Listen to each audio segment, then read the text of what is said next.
Clayton Jennings asks why people need proof of God. And my answer for that is because I'm not a gullible idiot. But Clayton clearly is, so let's go watch him make a fool of himself.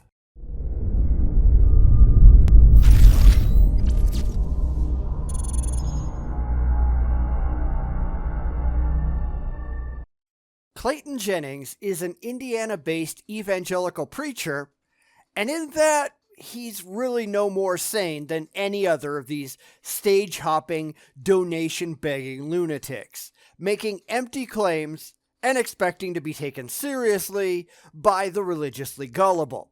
Now, I originally came across this video on a tiny channel where it had been reposted, but then I realized that he's got a much larger YouTube presence, so the link in the description is going to go to his original video where this was published quite some time ago.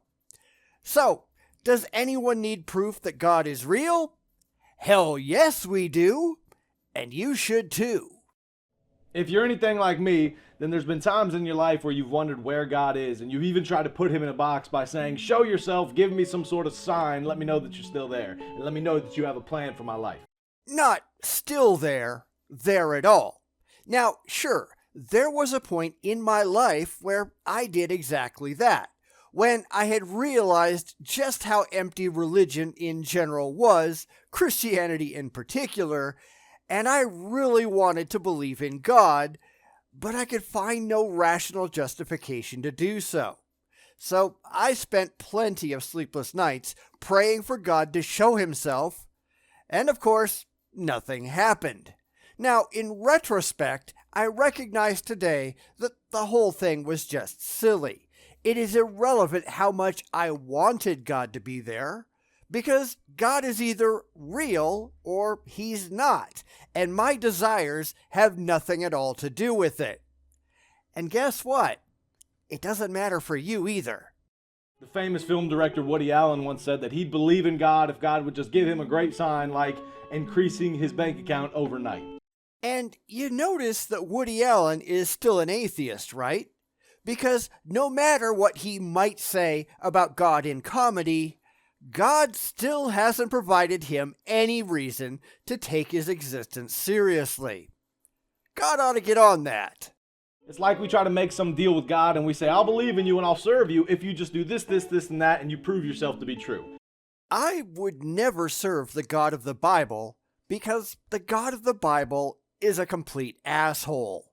Now, I would believe that said God was real if and only if I had objectively verifiable evidence that this God was actually real.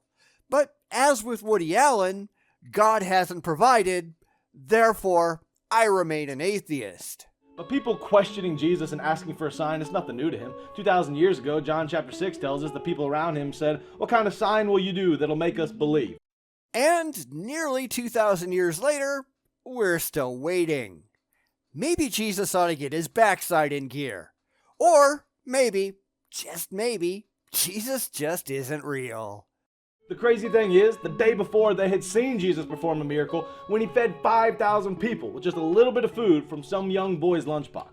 Well, that's the story. Now prove the story is true. I don't care what you believe about the story.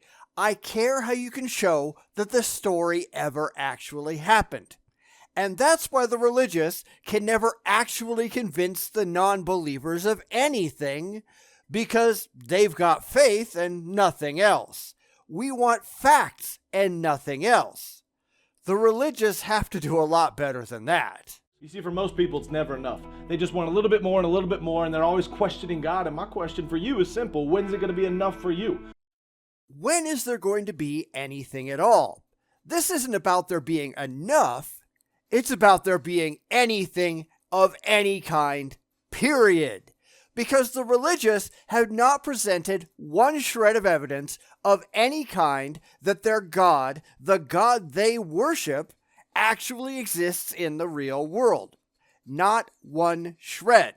They have lots of claims, they just have no actual evidence. And so long as that's the case, why should we take them seriously? When are you going to start praising him instead of always demanding him for proof that he's real and that he has a purpose for your life? Why would I praise someone I see no reason to think is real in the first place? Are you going to praise those invisible, intangible, universe-creating pixies I always talk about? No. Why not? Because you don't believe they're real? Well, that's no excuse. When are you going to just start praising them instead of demanding evidence that they exist? If you're doubting God's authenticity and his presence in your life and you want him to show up and do some sort of miracle to make you believe, it's never going to be enough for you even if that miracle happens. And that's always the excuse given by the religious. We're not going to prove anything we believe is true because you won't believe us anyhow. Well, how do you know if you don't even try? Oh, right. It's because you've got no evidence to begin with, and you're just deflecting. Because if it's not enough for you to wake up in the morning with air in your lungs and a heartbeat in your chest, no miracle will ever make you believe. And there you go, folks. It's just the bald assertion that their imaginary friend is responsible for them being alive without proof that makes the non-religious roll our eyes at these mental midgets. But again, I can just say, well, if waking up in the morning and breathing isn't enough to convince you of those invisible, intangible, universe-creating pixies, I don't know what will. Honestly, are you really this dumb? The truth is this: every day that you walk, every day that you exist, every day that you live is a miracle from God. No, that is your belief. It is not the truth until you can show that it is true in the real world. That is a claim. It is not demonstrated fact.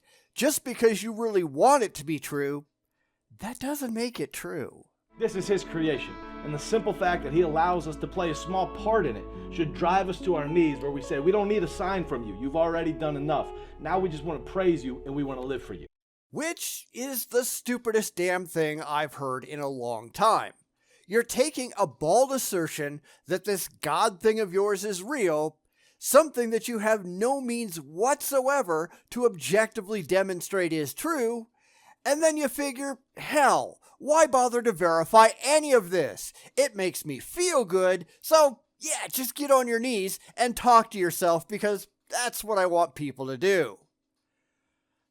It's just stupid. You see, when you get to the point where you stop asking God for more signs and you just start asking him for more of him, then he'll really start to do a work in your life. Yeah, when you give up on being rational and just buy into the fantasy, you become an idiot, or a bigger idiot, or whatever. This isn't about determining the truth. It's about feeling good and giving in to your emotional side and turning off your brain. So, like I said, being an idiot. The bottom line is this: faithless people ask God for signs. Faith-filled people trust and believe that he's already there. Gullible people just believe because it gives them emotional comfort. Rational people demand evidence before they allow any crazy idea into their head. And I'm sorry you're so proud to be gullible. Maybe you ought to do something about that. If you've been told that God isn't real, you've been misled. And if you've been told that God doesn't love you, then you've been lied to. No. All claims presented without evidence can and should be rejected the same way. Just because you're delusional doesn't make your claims any more reasonable. You're being an irrational child. You're making a fool of yourself. Why is that something you're proud of? He's got a great plan and a purpose for your life. Thank you for taking the time to watch this. Share it so other people can be encouraged. Also, go to ClaytonJennings.com. You can get this Jesus is my Lord shirt there. Check out my speaking schedule too. I'm speaking in 52 cities across the United States on a crusade. I'd love to meet you in your city. You can also find out how to get a personal phone call from me as well as a free shirt while you're there. God bless y'all. Keep following Jesus. Bye. So, you're trying to scam people out of money too. Why am I not surprised? Who else do we know that does that? Oh, right.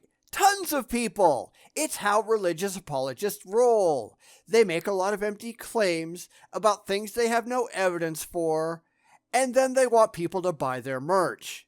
Come see me so I can lie to your face. Give me a credit card number so I can give you a call. And don't forget my swag, because I have no useful or marketable skills, and you people are gullible and fall for whatever I say. So keep those donations rolling in, and I'll keep spreading the manure. Yeah, I love stupid people. Well, these apologists might, but I don't.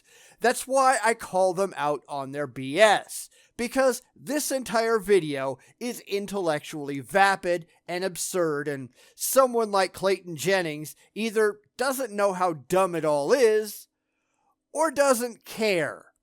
Probably a little bit of both, because he doesn't have to have a real job knowing that he can fleece the gullible sheep by spewing nonsense from the stage. And people continue to fall for it. What the hell is wrong with these idiots?